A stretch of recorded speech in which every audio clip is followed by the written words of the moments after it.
سے اور اسے کہا جائے گا کہ یہ تیرے ہاتھوں کے کیے ہوئے کاموں کا بدلہ ہے. جو دنیا میں بولتے ہیں نا خالی ہاتھ آیا خالی ہاتھ چلے گیا. خالی ہاتھ کہاں سے آیا بھائیو؟ نہیں، اپنے مقدر کو ساتھ لے کے آیا. یہ سمجھو، خالی ہاتھ آیا خالی ہاتھ گیا کر کے سبھی لوگ بولتے کر کے ہم بھی مت بولنا. خالی ہاتھ نہیں آیا، اپنا مقدر کو، اپنا روزی کو، اپنا عمر کو ساتھ میں لے کے آیا. آپ قرآن میں پارہ 12 پہلا ورق میں پہلے اسٹارٹنگ میں پڑھ لو. اپنا مقدر، اپنا رزق لوح محفوظ میں لکھا ہوتا ہے، وہ سب لے کے آیا. اور جاتے وقت تو کیا لے کے آیا؟ اپنا کرم جو اس نے کیا، جو گل کھلایا دنیا میں، نیک یا بدی، وہی اس کا گلے کا ہار بنے گا. اس کو لے کے پولیس رات سے اور اسی کو گزارا پڑنا پڑے گا. خالی ہاتھ نہیں آیا، خالی ہاتھ نہیں گیا میرے بھائی. آتے وقت اس نے تقدیر لے کے آیا، جاتے وقت اس نے اعمال بدی ہو نیک ہو یہ ساتھ لے کے گیا. اور اس سے کہا جائے گا کہ یہ تیرے ہاتھوں کی کیے ہوئے کاموں کی بدلہ ہے. اور یہ بات ثابت ہی ہے کہ اللہ تعالیٰ اپنے بندوں پر ظلم کرنے والا نہیں. اللہ تعالیٰ انسانوں پر ظلم نہیں کرتے. اللہ تعالیٰ جہن والوں پر مہربان ہے، جہن والوں پر مہربان ہے. اللہ سے مدد چاہو گے تو اللہ تم کو ضرور دے گا. اور تم دوسرے کے سامنے ہاتھ پھیلا دو گے تو کچھ بھی نہیں ملنے والا، الٹا تم کو گناہ ملنے والا ہے شرک کا. اللہم اغفر لی.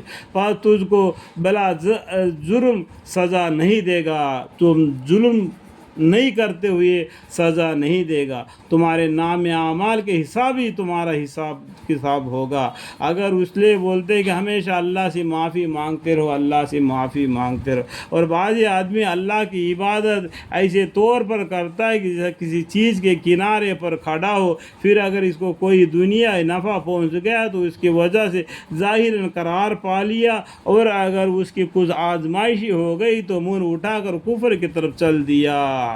دیکھو اس طریقے سے ایمان حق کی نیکی بولتے ہیں نا، تو اس طریقے سے جب اس کو مصیبت آتی ہے تو اللہ کے سامنے کھڑا ہو جاتا ہے. اگر کچھ مل جاتا ہے تو وہ لے لیتا ہے، اگر کچھ ملنے کا یہ نہیں تو کفر کر کے طرف موڑ لیتا ہے. اور بعض آدمی اللہ کی عبادت اس طور پر کرتا ہے کہ جیسا کسی چیز کے کنارے پر کھڑا ہو، پھر اگر اس کو کوئی دنیائی نفع پہنچ گیا تو اس کی وجہ سے ظاہراً قرار پا لیا، اور اگر اس کی کچھ آزمائشی ہو گئی تو منہ اٹھا کر کفر کی طرف چل دیا.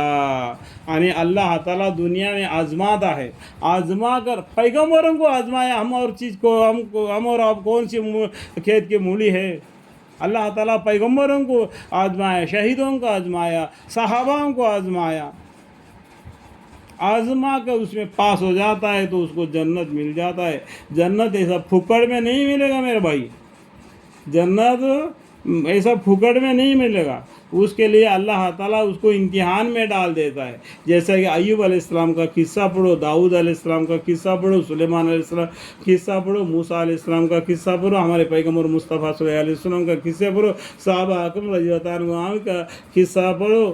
یعنی ان سب کو اللہ تعالیٰ نے آزما کر ان کو دنیا سے لے لیا. اس کے بعد میں کل قیامت کے دن ان کے نام اعمال سے ان کو ان کا درجہ ملے گا. اللہ تعالیٰ ہمیں اور آپ کو ان باتوں کو سمجھنے کی اور عمل کی توفیق عطا فرمائے. میرے بیان کے درمیان میں چھوٹی سی بھی غلطی اگر مجھ سے ہو گئی، حد سے بڑھ کر بات چیت کیا ہو تو مجھے معاف فرمائے. وآخر دعوانا الحمدللہ رب العالمین.